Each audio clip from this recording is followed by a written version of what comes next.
Hello, chess friends, and welcome to Zarov's chess channel, and welcome to the Airthings Masters tournament in 2020. We're again in the quarterfinal stage. It's again Magnus Carlsen versus Daniil Dubov. Yesterday, they played so far a really intense match game in the quarterfinals. Magnus Carlsen got one win. Daniil Dubov had also one win. Now we're starting the second match game between the two of them with a great game. Daniil Dubov played here with the white pieces.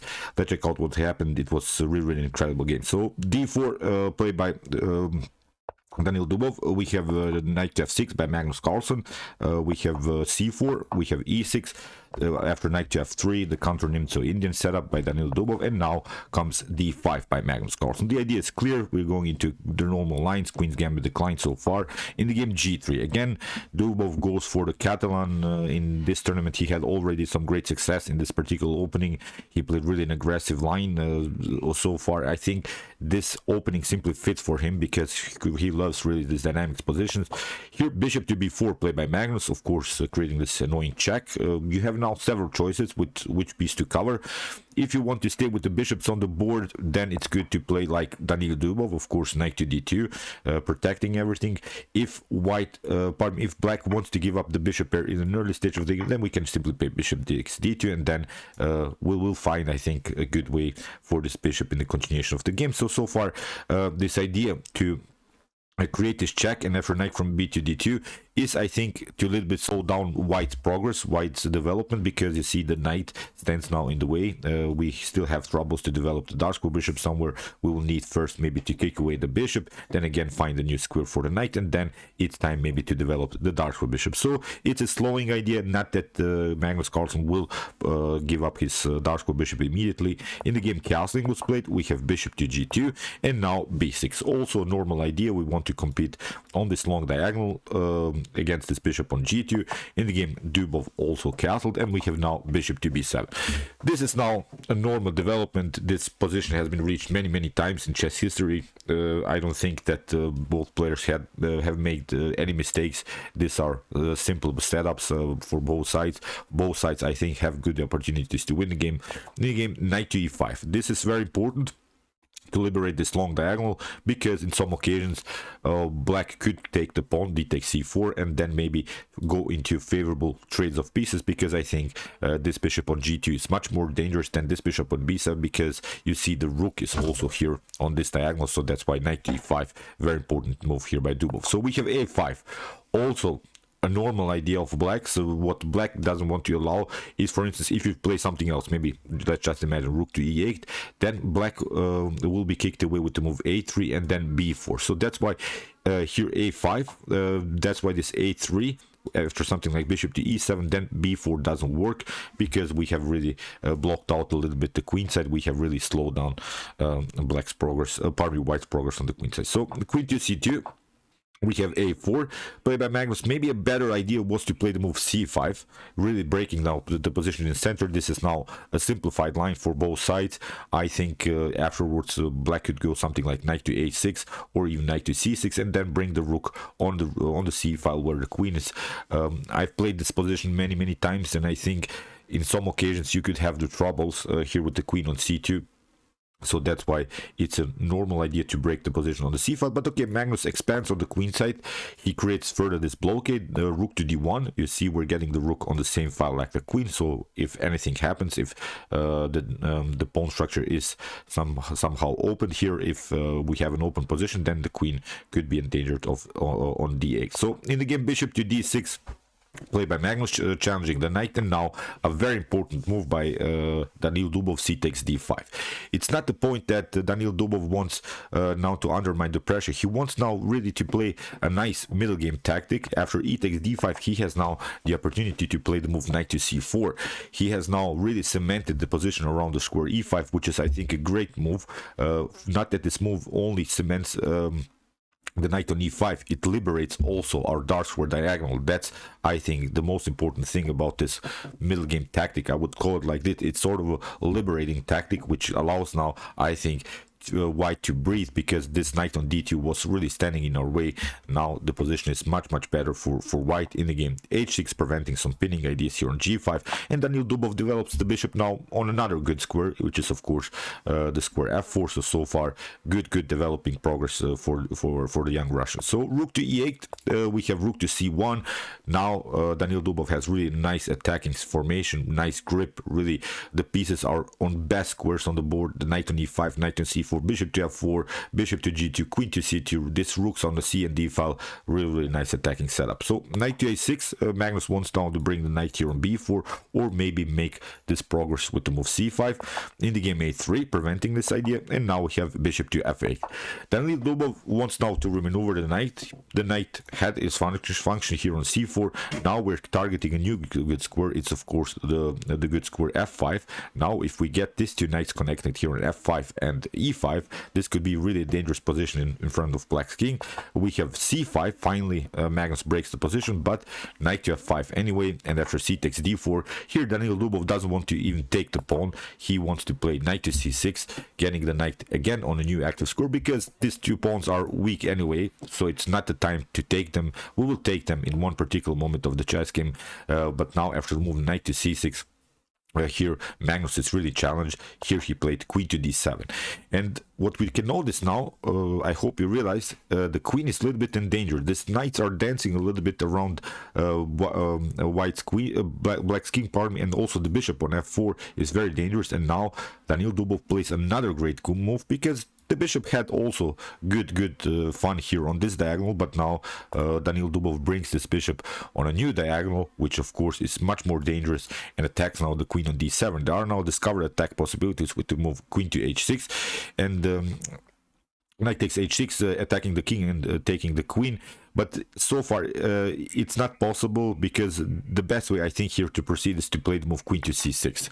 After queen to c6, it forces now a trade of pieces, although maybe white has now the bishop pair in an open game, but I still think that is playable. I think the position is equal, because after rook to e2, you see we can take another pawn. Maybe Daniil Dubov can also take out this one, knight to h6. This could be maybe sort of a tactic that white could play, but now after g takes h6, rook to f6, and okay, Magnus could also take now this pawn, and I think this is really playable for both sides, although black has still these two pass pawns, but they're really weak. But in the game, Magnus, after the move bishop to h3, makes a huge blunder, king to h8, and this brings now new problems for the world champion, because after knight to e5, the queen is basically trapped. You don't have good squares. Even if you try queen to e6, again we will have simply some discovered attack possibilities, and really it's a bad position for Magnus. So that's why here the rook to e5 has to be played, bishop to e5, and suddenly Daniil Dubov has basically winning position. He's up the exchange, the d4 pawn is weak, we have occupied the c file. In the game, Magnus tried knight to e4 to counterattack, but now after bishop to d4, rook to c8. And okay, it's not a problem, still we can hide, but I think here Daniil Dubov made a slight inaccuracy with the move queen to d3, because he's basically doing the same that Magnus did in the beginning. He gets the queen where the queen can be further attacked with knight to c5. Maybe slightly better, simply queen to b1. First retreat the queen with the queen on a maybe weird square, but at least the queen is not endangered anymore. Then to try to simplify the position, maybe trading off the rooks, then occupy the c file, bring regroup somehow, bring these pieces on better squares on the board, and then maybe, but then afterwards it's time to play with the queen. But in the game, queen to d3, slightly inaccuracy here by Daniil, and here comes the move knight to c5. He basically invited this knight to come into the game, queen to e3, and now king to h7 played by Magnus, because there are also some tactical threats with knight takes h6. You cannot take because of this bishop's activity, or we can try even a knight to g7, and after bishop to g7, then maybe afterwards queen to h6 would be sort of a checkmate tactic. So that's why Magnus had to get out of the dark square mess here around the king. We have bishop to c5, which maybe was a good idea, but still maybe there are better moves. Maybe queen to f4, getting the queen somewhere else, getting the queen maybe on a more active square, because I like this bishop's activity. But okay, Daniil Dubov wants to simplify the position. He trades off the bishop for a knight, and we have now knight to c5 and queen to f3. Again, sort of a slight inaccuracy by Daniil. Queen to f4 is, I think, comes with the same idea, because the queen on f3 is simply endangered again by the bishop, and Magnus uses this moment immediately and plays the move d4, liberates this long diagonal. In the game, Dubov took rook to d4 because bishop to f3 doesn't work. We will simply take. After bishop take f3, we can play rook takes d7, and your problem is now you cannot take the rook. We'll also take out this rook, and again it will be, I think, a winning continuation here for white. So that's why after move rook to d4, queen to e8 had to be played by Magnus, and now queen to e3. Here Daniil Dubov wants to really simplify the position, because if the queens are off the board, then we're continuing the game with 2 rooks against the rook and a minor piece, so it will be much better, because when the queens are on the board, then there are of course some complications possible. So queen to c6, threatening checkmate. f3, here rook to e8, and now queen to f2, protecting the dark squares in front of the king, and now g6 played by Magnus, and we have now knight to e3. Here comes really now the critical segment of this game. You see pieces are all over the board. Even Magnus has some opportunities to bring the bishop here on c5. You see many pieces are on dark squares. The rook on d4, the knight on e3, the queen on f2, the king on g1. So Magnus only needs, I think, to maneuver somewhere the knight and bring the bishop to c5, and I think white has to give up some material, maybe a rook for a bishop, and the material would be then equal, although Daniil Dubov has here an extra pawn too. But I think this could be sort of a tactical sequence that Magnus Carlsen should search in order to make a draw here at least. But in the game, queen to f6 played by Magnus, we have knight to g4, which was a slight inaccuracy again by Daniil. Maybe rook to d1, simply keeping the position like this, because from this square we can maybe attack the queen with f4. We will find a way with the knight into the game, but I think this rook on c1 was simply too passive. It's time to bring it maybe on a better square. But okay, knight to g4, it's not that this move is losing here for Daniil. We have queen to g7, and now rook to d1, and now h5. Here about after move h5, the position is about equal because of this tactics that Magnus can play. As I said, this is very risky here for white, this move bishop to c5. Still, you haven't solved your problems on dark squares.